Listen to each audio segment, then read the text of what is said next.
Bonjour, je suis vraiment contente de pouvoir vous présenter aujourd'hui Mona Nemer, scientifique en chef du Canada, spécialiste en génétique moléculaire et pharmacologie, titulaire de la chaire de recherche du Canada sur les cellules cardiovasculaires, et aussi Rémi Quirion, scientifique en chef pour le Québec, professeur en psychologie et psychiatrie, directeur du Centre de recherche de l'Institut Douglas et premier directeur scientifique de l'Institut de neurosciences, de la santé mentale et de la détoxicomanie.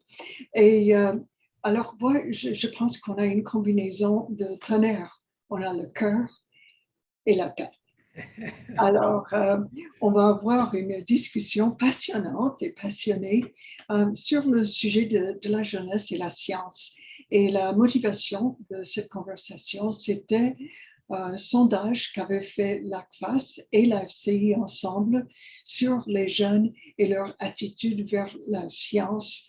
On l'a fait, nous, pour célébrer notre 25e anniversaire et l'ACFAS pour célébrer leur 100e anniversaire.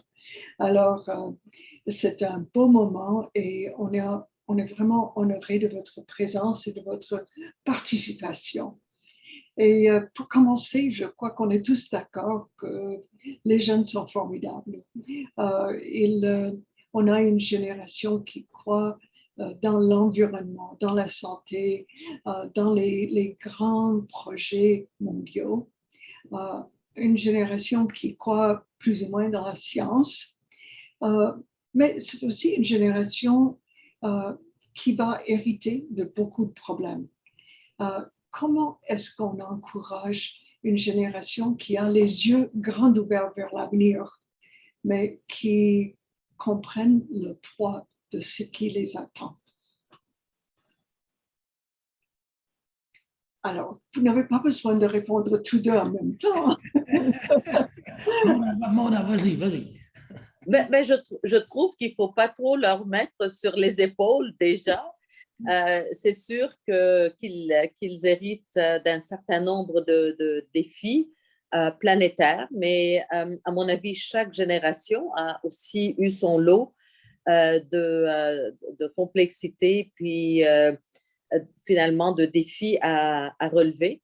Je crois que les jeunes sont très bien outillés, beaucoup mieux que certainement notre génération, pour peut-être pour avoir un esprit plus critique, en même temps un esprit plus entrepreneur versus les défis. Et je crois qu'il incombe à notre génération de bien les outiller, de leur donner ce qu'il leur faut pour pouvoir relever ces défis. Et c'est tout à notre avantage de toute façon, puisqu'ils sont l'avenir. Oui, moi, j'ajouterais peut-être un peu ce que tu as mentionné, Rosanne. Moi, je suis toujours très enthousiaste. Je rencontre nos jeunes, là, qu'ils soient intéressés par la recherche, la science ou non, sont très créatifs, très curieux. Donc, vraiment trouver des façons de les appuyer. Je suis assez d'accord avec Mona aussi, de pas nécessairement toujours remettre le fardeau sur les épaules en disant vous avez à sauver la planète à cause des réchauffements climatiques et tout ça, mais travailler avec eux et leur groupe d'âge aussi, de leur donner des opportunités là, de créer, de développer de nouvelles solutions pour les grands défis de société. Ils sont il y a un enthousiasme qui va avec cette jeunesse-là. On l'a vu même avec la pandémie, même si oui, il y a eu des problèmes puis il y a eu des difficultés de santé mentale chez les jeunes, mais pas seulement chez les jeunes. En même temps, les yeux s'allument lorsqu'ils disent « Ah, peut-être que moi, je pourrais aussi découvrir les prochains vaccins contre le virus de la prochaine pandémie. » là. Donc, il faut aller plus du côté, je pense, positif, tout en étant réaliste qu'il y a des grands défis de société. Alors, vous n'avez pas besoin de vous arrêter après chaque question. Vous pouvez vous interrompre et puis vous contredire, mais là, vous avez tous deux raison, alors pas de contradiction. Dans le sondage, on a trouvé que 78% des jeunes considèrent qu'une carrière dans les sciences serait une bonne chose à considérer. Alors là, c'est une ouverture, c'est quelque chose de différent. Il y a 10 ans, on avait fait un sondage et on avait demandé aux jeunes, et les jeunes femmes ont dit, bah, oui, on croit peut-être que ça irait bien, mais non, pas vraiment. Et quand elles avaient 8 ans, c'était oui, et quand elles avaient 12 ans, c'était plutôt non.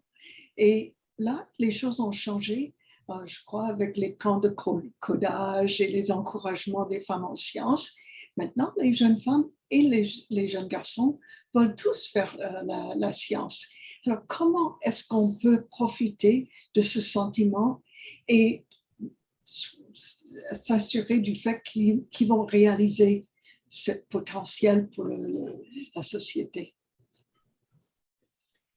Ben moi, je trouve que c'est déjà quelque chose de très positif, n'est-ce pas, qu'il y ait le 2 tiers des jeunes qui veulent ou qui considèrent faire des carrières en sciences. Si je me souviens bien, on parle ici des 18 à 24 ans. Et ce qu'il faut s'assurer, c'est que finalement, cette volonté de poursuivre des carrières en sciences se matérialise parce qu'ils ont ce qu'il faut pour le faire, n'est-ce pas? Alors, dans notre système d'éducation, il y a beaucoup trop de jeunes qui arrêtent de faire de la science et des mathématiques à un âge beaucoup trop jeune, et donc que ça leur ôte la possibilité de pouvoir continuer dans des voies de sciences et de technologie. Alors, je crois qu'il va falloir travailler en amont pour que cette volonté ou ce désir-là de contribuer via la science puisse se matérialiser.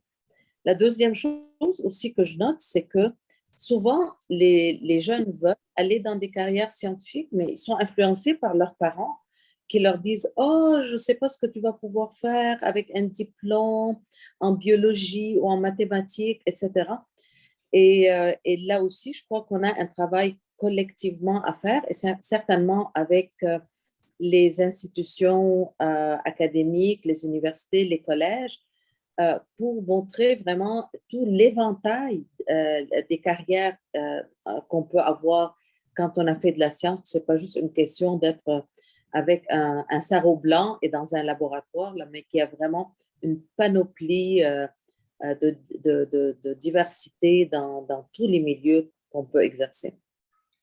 Peut-être j'ajouterais ici, c'est un défi Québec-Canada, ensemble de nos sociétés reliées encore à l'éducation, trouver des moyens d'augmenter la littératie scientifique dès le plus jeune âge.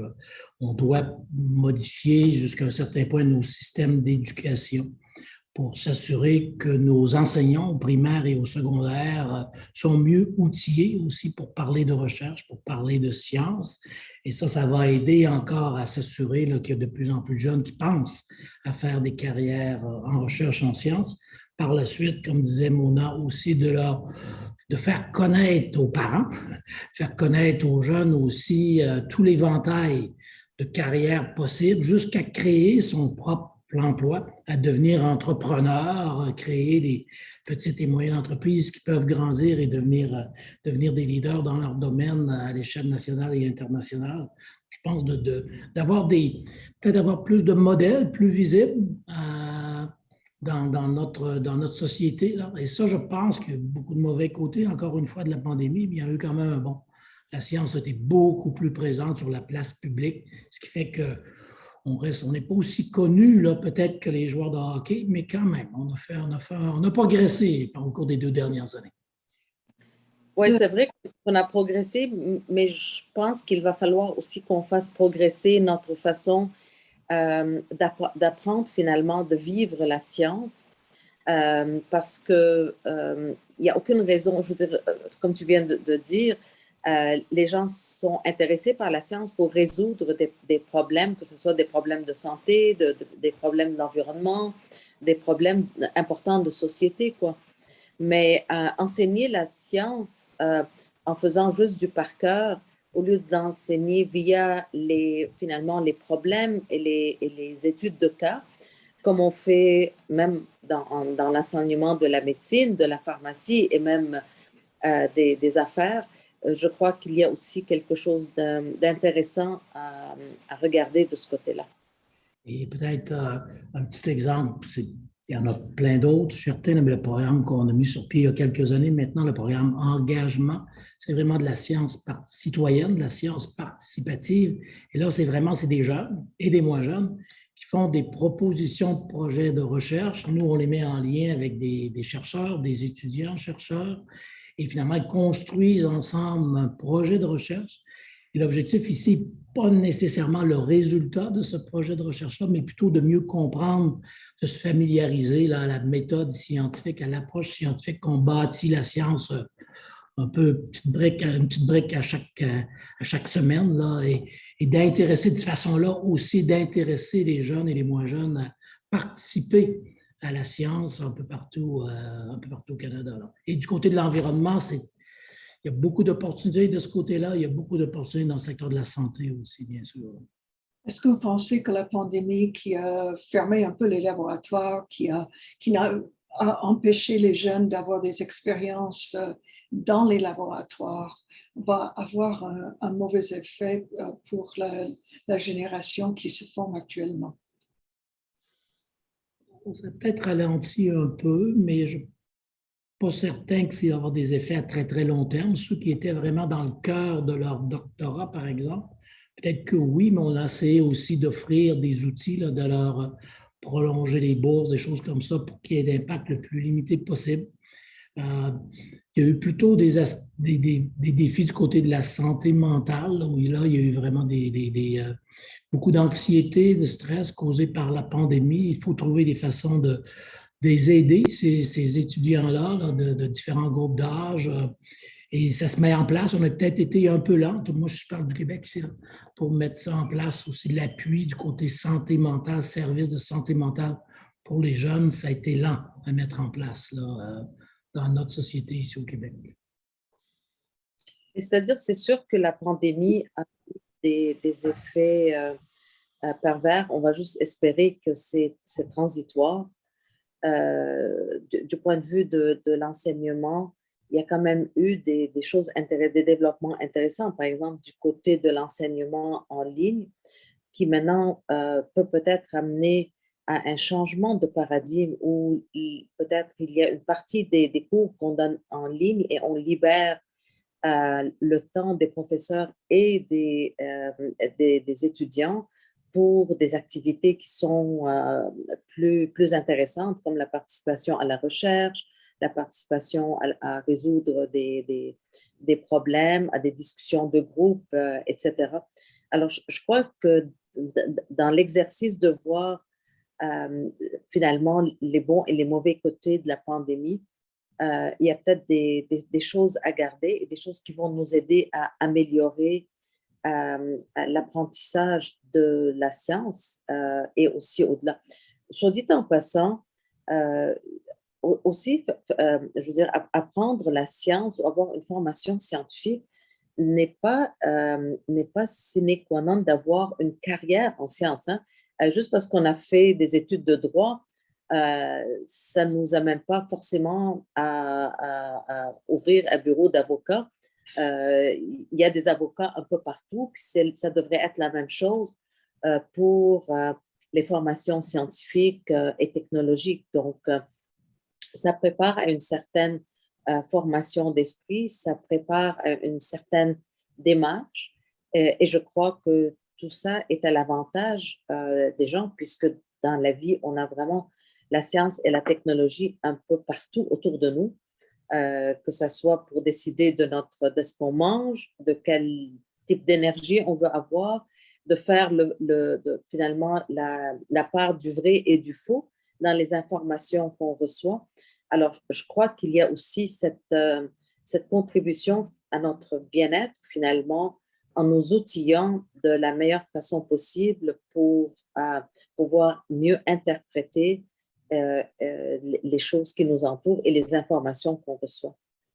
Peut-être que là, il va y avoir, on revient un peu à un élément qu'on a déjà discuté, mais en termes d'innovation pédagogique, faire les choses différemment, Vous mentionnez là, pas nécessairement avoir à apprendre un catalogue par cœur comme on avait peut-être nous à faire lorsqu'on était à nos études, là, mais vraiment, et ça, la pandémie nous a forcé à aller vers ça beaucoup plus rapidement. Ce qu'on a fait en une année, les changements de façon de faire dans nos universités en termes d'enseignement à distance auraient pris 5-6 ans, peut-être plus, là, si on voulait l'amener dans une situation un peu plus normale, mais là, ça s'est fait en quelques mois. Et ce n'est pas une panacée, ça ne règle pas tous les problèmes, mais ça peut aider quand même beaucoup pour ce volet-là et par la suite peut-être faire travailler les étudiants peut-être plus en groupe sur des problèmes un peu plus concrets, là, plutôt que l'apprentissage par cœur. La réponse que vous avez donnée, Mona, était intéressante puisque le petit pourcentage de jeunes qui croyaient ne pas suivre des études en sciences, eux, ils croyaient qu'il n'y avait pas beaucoup de perspectives d'emploi, que c'était très restreint. Alors, votre réponse en disant que la science ne mène pas nécessairement à la science, mais à la citoyenneté scientifique est vraiment une bonne réponse. Mais il y a également la question qu'il faut montrer aux jeunes ce qu'ils peuvent faire s'ils épousent la science comme carrière. Oui, je pense que d'avoir des modèles, comme on dit, un peu des mentors aussi, des scientifiques qui sont un peu plus présents sur la place publique. Toute l'histoire, par exemple, des vaccins à l'ARN, c'est une histoire qui est fabuleuse, ça, et de vraiment la faire connaître davantage, d'avoir des porte-paroles. Mona en a fait beaucoup, j'en ai fait, mais ce n'est pas seulement nous, d'avoir de nos collègues chercheurs qui parlent un peu plus de recherche, ça devient des mentors. Je pense que c'est très, très, très important d'avoir ça. On le voit beaucoup chez les artistes, les sportifs, mais on devrait en avoir davantage du côté des chercheurs aussi. Je crois que ça soulève aussi toute la question de l'interdisciplinarité. Évidemment, quand on parle de travail d'équipe, ce n'est pas juste là, des chimistes entre eux ou des biologistes entre eux ou des ingénieurs entre eux. Finalement, toutes ces innovations, c'était le fruit de plusieurs disciplines qui venaient ensemble. Et d'ailleurs, la pandémie, quand on parle de l'apport de la science, finalement, à prendre le dessus sur le virus, il y avait toutes les sciences là-dedans, incluant les sciences du comportement, incluant les sciences donc, sociales, les sciences médicales, la virologie, etc. Donc, il y a de la place pour tous, mais pour pouvoir dialoguer, il faut avoir un minimum de compréhension du langage et de la méthode les uns des autres. Oui, alors ça c'est un problème parce que les jeunes disent qu'ils aiment beaucoup les médias sociaux, qu'ils les utilisent au moins 2 fois par semaine et 78% de ces jeunes disent que parmi les médias sociaux, ils entendent des gens qui sont contre la science. Quand on leur a posé la question, alors vous, est-ce que vous êtes contre la science? Non, on est pour la science parce que la science est basée sur les faits. Et alors comment est-ce que vous distinguez entre les faits et les mensonges, les choses qui ne sont pas vraies? On n'est pas certain. Alors, comment est-ce qu'on entraîne les jeunes à avoir une confiance et avoir la capacité de distinguer entre les faits et les faux données, enfin les fausses informations? Vas-y, Rémi. Oui, ça, c'est une très bonne question. Il n'y a pas de réponse très, très simple, mais je vais revenir à la littératie. Je pense qu'il y a une question aussi là de littératie numérique dès le plus jeune âge.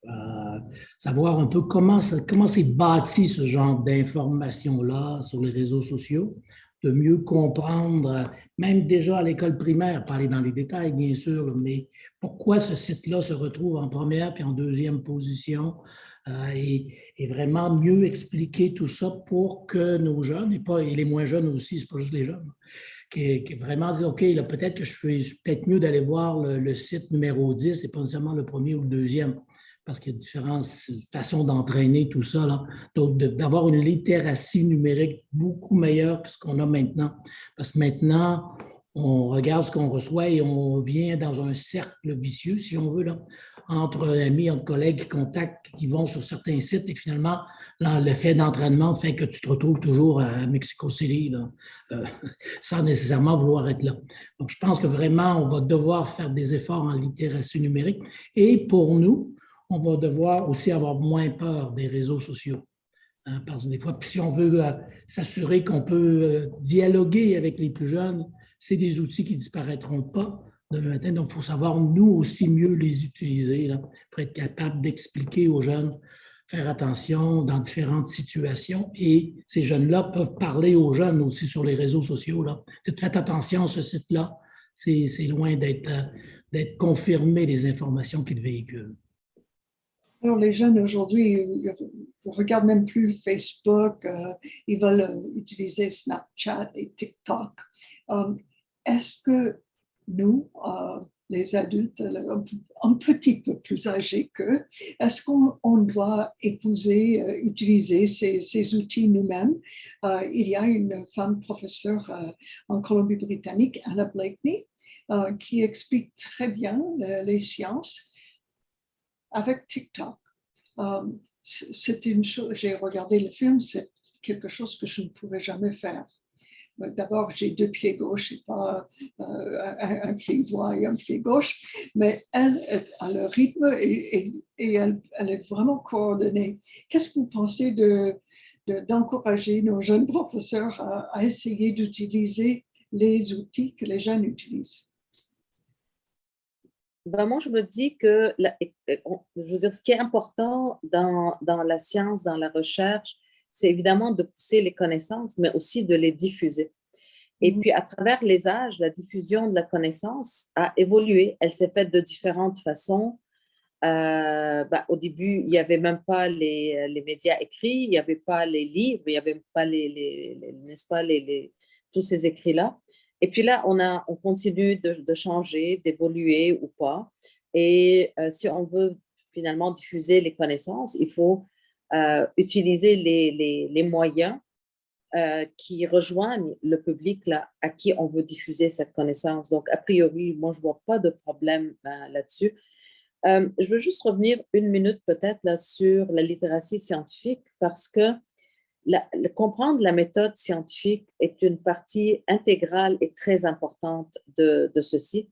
Et ça doit s'enseigner à l'école.